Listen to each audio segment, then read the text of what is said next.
If you have said to yourself, I should write that, or if someone has said to you, you should write that, then I'm talking to you because you need to write.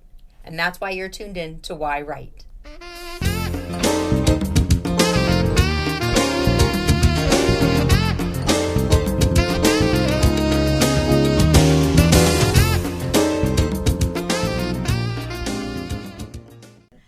Hi, welcome to yWrite. I'm your host, Angela Grout, and thanks for tuning in for another episode. You know, we all have that story inside of us, and I say this every episode, that you have a story inside of you, and it might just be nudging you to write. Whether it's your memoir, or it's some sort of wisdom and advice or experience that you've gained over your experiential life. And, you know, it's important to share our stories because they not only can help heal us, but they can also help other people. So today I have a very special guest on who has done both of those things, not only healed himself, but also helps people in so many ways. And I just want to tell you about him before I introduce him because it's just going to blow your mind how someone can come from a certain way of life and all of a sudden really just venture into the world of writing. This man has written 38 books. He is on his 39th book. They've all been bestsellers. He started with a memoir and, well, I shouldn't say started, but he wrote his own memoir, but he's also written books on how to be an author, how to sell books in 30 days. I want to give you a couple of his titles because just the titles of the books is going to let you know a little bit about him. He has written the Granddaddy Secrets, which have to do with self-improvement, including Granddaddy's Secret of Authorpreneurship, Granddaddy's Secret for Overachievers, Granddaddy's Secret for Frustration Beaters, How to Sell Books in 30 Days, How to Sprint to the Top and Win at the Game of Life. And then he's got books that he has written because he has a background in wrestling. And it's interesting how wrestling can definitely tie into life. We have Owning the Mat, The Making of a State Champion, or at least a Good Man. And this is all not even a quarter of what he's written. So just by those titles alone, you can tell how I am excited to have Daniel Blanchard here in the studio. He is currently a special education teacher in an inner city high school. And, you know I can go on, but I want to introduce you to my friend and a wonderful author, Daniel Blanchard. Thank you. Daniel, thank you for coming in. I'm so happy to be here. And I got to tell you, I mean, still, when people introduce me, I'm just like, wow, that sounds like a pretty cool person. I know. And I mean, like, who is that? It's like an award-winning writer, award-winning speaker. You're a teacher. Yeah. You have 5 children and a dog and a wife. And, you're balancing a lot. And, I wanted to make sure the audience heard all this granddaddy stuff because I think when the camera came on you, they were probably expecting this very old, elderly, white-haired man. Yes. And you're like, wait a second, he's written 38 books? Yes. How old are you? You're not even 38. That's funny you mention that because I've walked into many meetings where people have said to me, whoa, I thought you were going to be 75. Yeah. And I'm like, no. I'm like, I'm like in my 40s at the time when some of these people were saying that. I'm like, nah. And they're like, well, they say, well, where did the granddaddy thing come to? Did you have that granddaddy? And I said, unfortunately, no. That's kind of where it came from. I had a very difficult childhood. Dysfunctional family and all that. Your memoir here, A Fighting Chance, I did read it if you get a chance to read it. We all have troubled backgrounds. I mean, some are, it's all relative, but you did come from, an abusive family. Yes, a very difficult situation. Very difficult situations. And, you could have kind of grown up and fell into the same cycle. Easily. Been the abusive husband, been the abusive father, been kind of that person who doesn't look to help anyone in the world except themselves, and all of a sudden here you are an expert on so many things and really shining your inner light and reading your memoir, I could always feel that inner cheerleader within you. Yes, I definitely agree to that. And there's so many different directions I could have gone, and I went the right direction. Yes, which was great. But one of the things I always thought was, I wish I had a granddaddy. If I wish I had a granddaddy who had given me that wisdom, who maybe could have stepped in when the things are going wrong in the family, and help out and maybe stop things and start things, but more positive. And I just didn't have that. And I was thinking to myself, how many other kids, and now I'm like a young adult, I'm starting to think about this. I'm a school teacher at an inner city school where there's a lot of kids struggling. And I'm like, how many other kids out there must be thinking something similar? Like, I wish I had somebody in my life. A lot of them were just, let's say, living with single moms. Yeah. Or there may be a male figure in and out of the house who could be abusive or on drugs or whatever. Just a positive role model. Give them good wisdom. Yeah, how many could use like a positive role model granddaddy? Yeah. Like in the house or around at least to help out. So then that's kind of where I came up with that whole theme of the Granddaddy Secrets was that we all need some help. We all need some wisdom in our lives, some mentoring. We all need like another human to connect with and lean on, and trust in. We all need that stuff. And then it was just, and as I was thinking about this, and it was ruminating in my mind, I had students started coming up to me, and they started saying, "Hey, mister," that's what everybody calls you in the city. "Hey, mister, you're the most inspiring teacher I've ever had.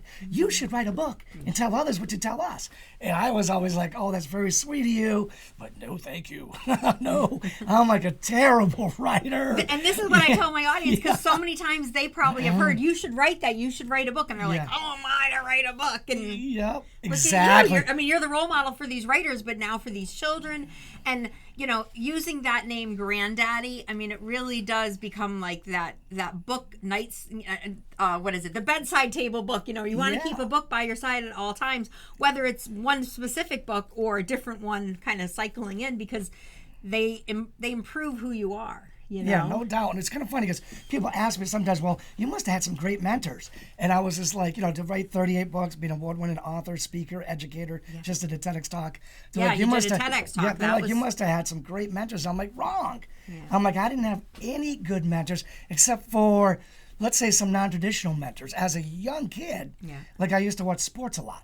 So like my idols were like the people like Dr. J on the basketball court. Like I wanted to be like him. So in a way, that's a very non-traditional mentor. But I think the sports people were there for me to lean on to become, somehow I got to become better. Yeah. You know what I'm saying? And then later in life, when I was still struggling to find mentors, I found books. Yeah. And the books really helped me out. So I'm saying grab whatever you can grab for a mentor, whether it's a live human being, a Zoom human being, or maybe a sports star. And grab whatever you can grab and grab a book. What you were said right in the beginning really resonates. Like, you were like, "Oh, I wish I had that granddad who gave me that advice." And what you did is what I see very vivid is you wrote the book you didn't have. You wrote you invented the grandfather you didn't have. And they say, like, if you're looking to read a book on something and it's not there, write it. Oh, yes, right. Write it. And, here you've written books on how to be an entrepreneur, how to, sell books, how to succeed in life, how to turn strong men into good men. And these are all qualities and characteristics that you've learned just from writing these books. Yeah, there's no doubt. It's a great journey. It's a great journey, when you got that in you and you're just itching and you're needing something. You can play a victim. Yeah. You know what I'm saying? Oh, you can sit that's back easy. and say, "There's nobody helping me." Be an observer or a victim. Yeah, those there's are easy. nobody to help me. Or you can take on a victor mentality and say, there's nothing, no better way to learn than doing. Yeah. You know what I'm saying? And talking to people, reading, researching is, I guess, the fancy word, right? But just reading books, reading lots and lots and lots and lots of books, and talking to people, can put you in the right position. Oh. And I remember I did this. I had like a thing that I called Automobile University, where I put like audiobooks in. And I was reading books in the morning. I was audiobooking in my car, reading books in lunch. And I remember that I was like, this somehow, it just clicked that this was the first step in my journey, was to just bring in information, right? And then talk to people when I could, obviously. And it did. And then my second journey, I was like, okay, at some point, you can't just read. Right. You got to do. Yeah. And I'm like, but I don't know how to do. What do I do? I don't know what to do. Yeah. And I'm like, how about write? How about write? I'm like, that's a form of doing. So when did you start writing? I would say 2009. Okay. My students have been hounding me for like a decade to write. a book that It is interesting where the voices come from. That Yeah. that get in your head to say, just do it, and then you accept it and say, okay, yes. Yeah, this is and part it's a of my crazy journey. story because, like I said, that went on for about a decade, and it was different students over the years. I had different students. So one day a kid says this to me, and I'm just like, oh my gosh, these kids are so naive. They just don't know how inept I am.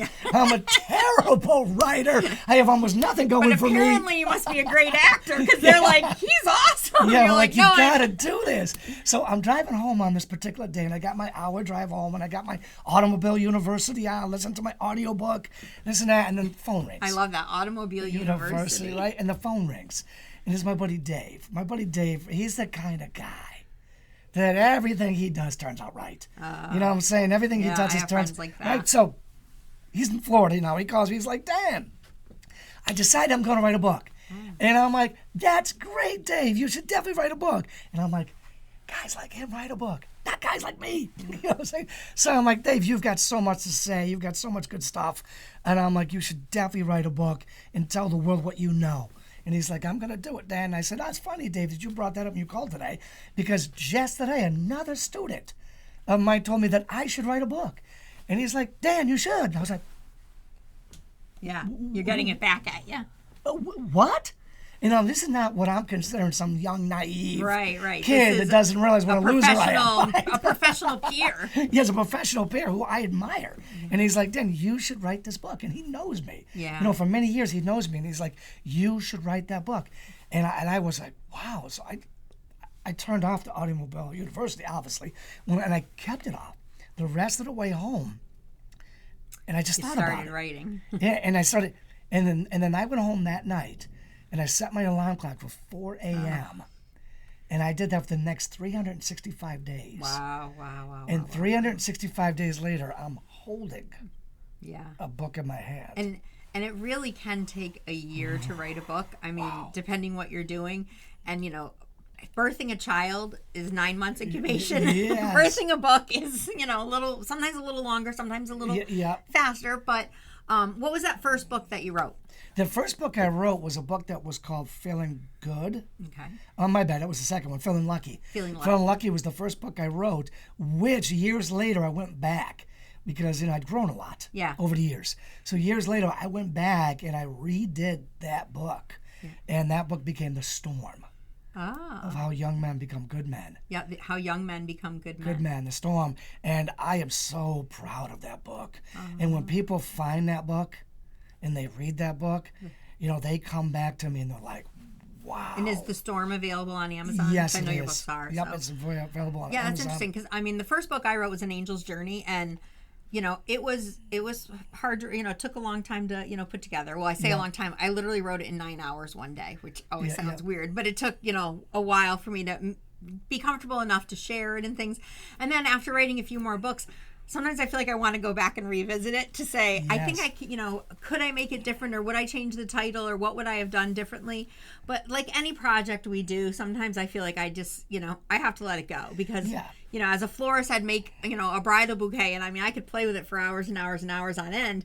But if I've made it to the specifications that the bride wanted, I'm done right there. If I've made it to the specifications of the budget, I'm right there. So there is that time where you have to like let it go. You have to, because you're like, never finish. And done, pretty good. Done is better than perfect, because you'll never get there. And done is better than never doing it either. Yeah, exactly. I mean, I always say, you know, and I always give advice to people, and they're like, how do you write a book, right? And I'm like, well, one, you got to talk to people, and you got to read a lot. Because when I read, like hundreds of books I read, and when I started writing, it just started pouring out of me. The second thing is you just got to give yourself permission to have, you know, at school they call it the sloppy copy. Yes. You know, you might call it the crappy draft, you know, whatever. Oh, I've had a couple of times where I set my time, and it's time for me to write, and I will start writing like, okay, it's time, literally these words, it's time for me to write right now. I'm not in the mood to write, but I really need to keep writing because I really need to, and then boom, the story comes. Exactly. Like you just got to get the pen moving. And so many people are so afraid to do that. And then the next thing is you got to swallow your ego. Because after you go back and you, because the writing is really in the rewriting, Yes. and you rewrite, and then after you get it the best you can. Yeah. Now here you got to swallow your ego, Yeah. and you got to say, maybe it's to your wife or a husband or brother or sister or mom turn or it to dad. someone else. You're gonna say, could you please read this and give me honest feedback? And that is scary. It is. Because now you're like, oh my gosh, now I'm gonna really show them that I'm dumb and can't write. You know what I'm saying? But the thing is, they come back to you and they don't think you're dumb and can't write at all. It's impressive They're impressed that you've written it, and then they're impressed that you've asked them for the honest opinion, and not the honest criticism of, I didn't agree with this, but more of, I didn't know this fact. I'm glad you shared it, or you talked about this fact, and I wish you could tell me more about it. And in hearing that feedback, that's when you're like, I should put more in the book then, because if they're looking for more information, it needs to be in there. Yes. So you share the book, and this is scary. Yeah. Because now you're taking chances with another person of them judging you, right? Yeah. And it's scary, but you share your book with people, and you get feedback, and you don't listen to all of it. Yeah. But if you see some information starting to repeat, Yeah. then thinking maybe I can expand this part, or this part doesn't belong here, or whatever it is. But at the same time, years later, I found out that the fancy term, you got your beta readers. You do learn those terms. And if you had said beta readers to me in the beginning, you would have scared me. What? You would have scared me away. First readers? And I'm like, I'm scared. I don't even know what that is. It's too overwhelming. I know. No, but it wasn't too overwhelming to say, okay, I'm going to give my book to my sister, my manuscript to my sister, because I know she won't kill me. Well, my first She won't book, beat me up. I had many sleepless nights thinking how I was going to do this. It was like, and this was after it was written, stomach churning. Oh my God, my friends are going to think I'm crazy. I'm reading a book about hearing from an angel. And I printed 9 copies of it, put them in binders, and I invited 9 friends over, and I said, I have, my manuscript is right now done, and I would love for you to read it and make notes in it, or, tell me if you want to hear more, if it doesn't, the story doesn't flow. And, you're certainly able to correct spelling and, stuff like that. And they were like, everyone was all excited, so they took it, and, they were, I said, if you can get it back to me within a month, that would be great. Because you don't want someone to linger it for a year. Yeah. And when I got them all back, I literally put them all on my table and flipped one at a time pages to do my editing. Interesting. And it was really interesting because it was like, spelling mistake, and then all were consistent. Wow. And then a couple of pages where would have their little notes to me. And it's like, if there was only one note, I'd be like, okay, is it important to make that change or not? The other people didn't say anything. Yeah. So, it was interesting, but 9 was a lot. Yeah, 9 is a lot. It was a lot of, so, then by my second book, I hired a professional editor and just did it the one time. And then I, had a few friends be the beta readers because I learned what a beta reader was. Exactly. Yeah. So, I found later on that Grammarly helps. You can go through Grammarly and you can clean up your book. Oh yeah, very quickly. You miss stuff. How many times you read it, how many people you give it to, you miss stuff. And then at that point, if you have the budget, then you could give it to an editor. And because you've done all the steps you've done of rewriting the thing 50 times, and giving it to your beta readers or just my friends. computer looks like final draft copy 1, final draft copy 2, final draft copy 16. You're like, and then I look back, I'm like, which is the one I really want to use? Yep, exactly. And then you get through the Grammarly thing. By that time, if you really want to use an editor, you've saved yourself some money. Yeah. Because the editor doesn't have as much work to do. Right. Now, I'd also like to say, you made a reference early, Angela, about writing a book is about kind of like your pregnancy, the duration of your pregnancy, right? Could be 9, 10 months, a year, 2 years for some people, and that's fine. But what I learned the hard way was that once the book is born, now you got to raise it. Yes. And when you raise your kid, you're thinking that's 18 years old, or hopefully raised by 18 or 20. Yeah. You got to raise the book. Now, when the first person said that to me, I laughed because I thought they were joking. Yep. Right? And it was the crazy sort of thing, I wrote a book. Now I'm going to just sit back and listen to the phone ring. Yeah. It was the same naive mistake I made when I graduated college. Now I'm going to sit back and the phone is going to ring. Oh, yeah. Phone doesn't ring. Everybody wants to hire me. Yeah, phone doesn't ring when you graduate college, right? You got to go out and make things happen. So the same thing with a book. You write a book, and some people are fine with, hey, I just wanted to write a book. Right. It's like a bucket list sort of thing. Yeah. And I don't care about anything else. I'm going to print 6 copies on my computer, give it to my family. Yeah, exactly. Exactly. And that's great. And that's great. But if you want to do something more with your book, if you want your phone to ring once in a while or an email to pop up, or opportunities like I have right now being on your show. Yeah. Angela, if you want things to happen from that book, you've actually got to raise that book like you raise a child. There's a lot more care and effort coming for that. My second book is Dear Baby Get Out, and I do relate it to, like, if you have that story inside you, it's like a pregnancy. You're the only one who can get it out. I mean, you can get coaches and teachers and people to help, like, midwife it, but it's still your baby. You have to get it out, whether you verbally tell it or you write it down, to get it out so that it's in the world, and then it can be used for something. And just like a child, like you're saying, raise it. Once you do release that book, it's like, when you introduce your child to the world for the first time and you're like, oh, this is my daughter Maggie. Now, there's people who are like, why'd you name her that?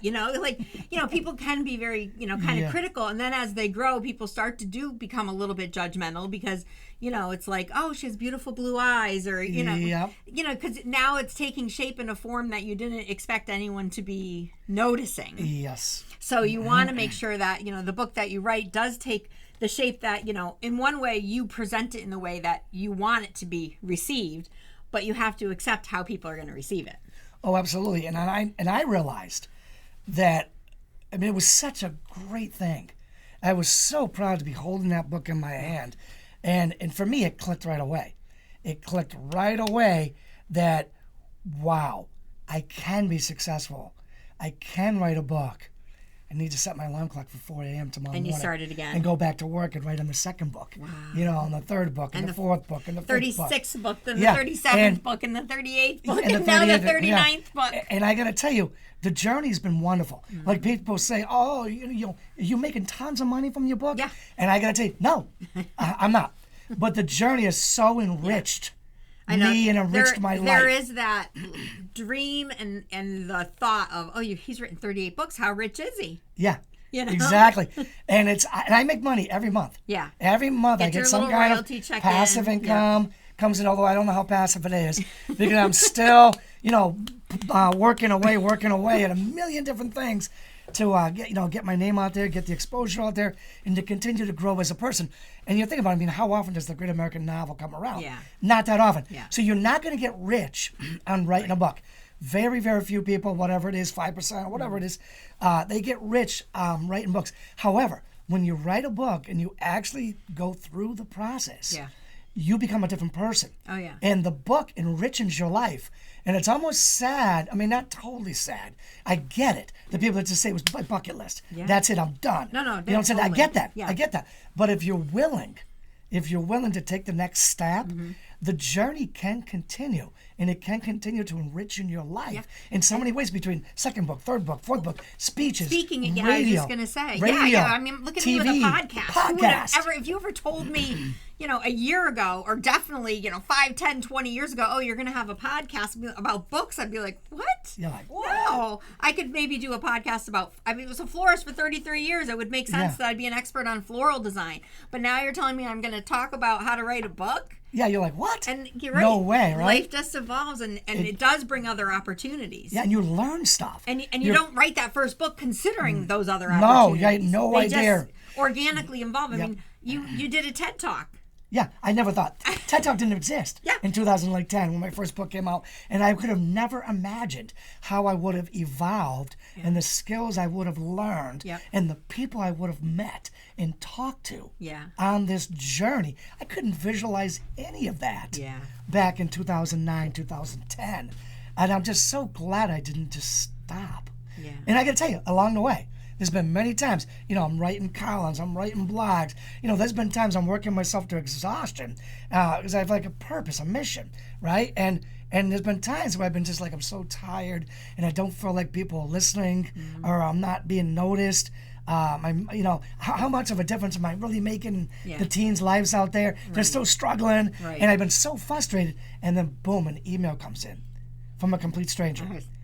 And I go, and they're like, thank you. Yeah. Thank you so much. Yeah, from that student who reads the book and 5 years later you find out is doing really well and successful. And he sends you that email like, you wrote that book on how to make strong men and look at me. You wrote the book on how to be an entrepreneur, and even just reading your memoir has helped me become a better writer and even given me fuel for like when I do write my own memoir, because it's like, okay, you wrote it in such a, writing a memoir is very vulnerable, extremely vulnerable. Yes. So, it's like, how do you write a memoir and be honest and vulnerable and not hurt anyone else that you're sharing your story about? And I think that, you did a great job with that. And, with writing all these books about how to be a bestseller and how to the book for overachievers and, things like that, it's like, it really helps other people who resonate with what your journey is and wants to find out how to better themselves, like how to control the anxiety when you're an overachiever, or how to sell books in 30 days, whether it's, handing them out to friends and getting the reviews written, or actually, promoting them and spending money on advertisement and marketing. And, it can be expensive trying to get word out of, hey, I wrote this, I think I wrote a great story. It's a hard journey. I'm going to be honest. It's a hard journey. But my wife every now and then reminds me, she's like, listen, there's a watching group out there. She goes, that will never say anything to you, but they're watching you and they're appreciating you. Yeah. And you can't just quit. When things get hard. And things do. It's a hard road. It's a lonely road. But it's a road worth taking. Yes. Yes, because what you give to somebody, you're giving them, part of your soul in between a binding of a book and saying, here, this is what, how I've learned. This is what Granddaddy taught me. Yeah. And it can be tough, and it can ruffle your feathers. Yeah. I mean, I remember one time this guy sent me some kind of comment on one of the social medias, and he's just like, don't contact me again, or don't put out this stuff again. It's so elementary, or it's not intelligent at all. And then 2 hours later, I get a message from a college professor that says, I love the simplistic nature of your writing, and that's the genius within it. That is the genius within it, because you want to write for the everyday person to read. You're not looking to write the book for, you have written books for professors and scholars and other teachers to read. You've written books like that, but when you're writing the book that the average person can read, you need to use the average words, because you'll lose them in the story when you start throwing in technicality words that only your peers may understand. And it's just easier said than done. But the ones that criticize you, those aren't your people. Yeah. So you just have to somehow find the strength to look away from those people who aren't your people and look toward the people that are your people. Oh, of course. Angel's Journey, really is, about this, an afterlife. And I've had people reach out to me, and I remember one specific woman, not that she considered herself an atheist, but she never had considered, like, getting signs from angels or, anything like that. And after she read the book, she kind of started communication with an uncle she had, and she was getting, like, all these signs, and she's like, I never had considered this. And she's like, you really opened my eyes. And to this day, she'll still once in a while share a sign that she got or something. Yeah. But there are people who are like, you really believe in angels? You talk to angels? Like, and I'm like, hey, I lose my car keys. St. Anthony's the first one I'm calling up. Either that or my mom. My moms can find anything. Oh, moms can find anything. They got a real direct prayer line. There's no doubt. They know. Yep. Well, Dan, this has been amazing. We could talk for hours. We haven't even touched. We only touched maybe a tenth of the books that you've written. Yep. Where can my audience find your books? Where can they find out more information about you? Listen to your talks or anything? Oh, great! Thank you, Angela. I'm all over the place. If you just Google Dan Blanchard, author, speaker, they'll find me everywhere. If they want to go to my website, it's granddaddysecrets.com. I'm all over Amazon. Just punch in Dan Blanchard. Okay. I'm all over Amazon. I had a Mendalia TV show for years. They could find me there. And of course, I just did a TEDx talk. So if they punched in Dan Blanchard TEDx. I'm going to put all those links in so they'll have no trouble finding me. I'm everywhere. That's great. All over the social media channels. And I know you said earlier you had a little special offering you were going to offer them today. Yeah, since I think this group here loves books. Yeah, we love books. Right? We need to learn how to write more and be authors. So I've got a series, Granddaddy Secrets for Entrepreneurs, and they're ebooks. And the first ebook I will make free for your audience for, let's say 48 hours. Okay. I'll make it free. They just go on Amazon, Dan Blanchard, look for the Entrepreneurs series, look for the first book, and it will be right there. It just click. Okay. Click purchase for 000. Okay. And otherwise they could contact you through your website?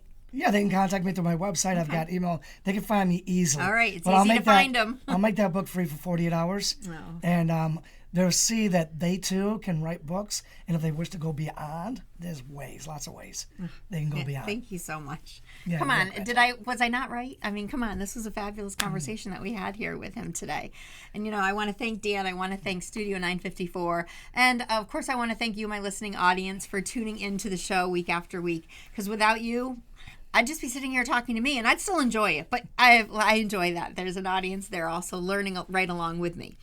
So, Dan, this is the time in the show where I tell them to pick up a pen. And look, I got a cool pen now that says yWrite on it. How cool is this? Nice. And, when the show is over in a few minutes, just turn your timer on for, 10 minutes and just start writing, because it's time for you to start becoming the author that you are and sharing your wisdom. So, we could have 2 prompts today, because I feel like one of them could be one that I had said earlier about literally just start writing and say, Angela wants me to start writing today, and I don't know what I'm going to write, and literally just do that, and then something will unfold. But the other thing is, here we have Dan, this inspirational, best-selling author. He's written 38 books. He is creating a character called Granddaddy that he did not have in his life to give him the wisdom that he needs.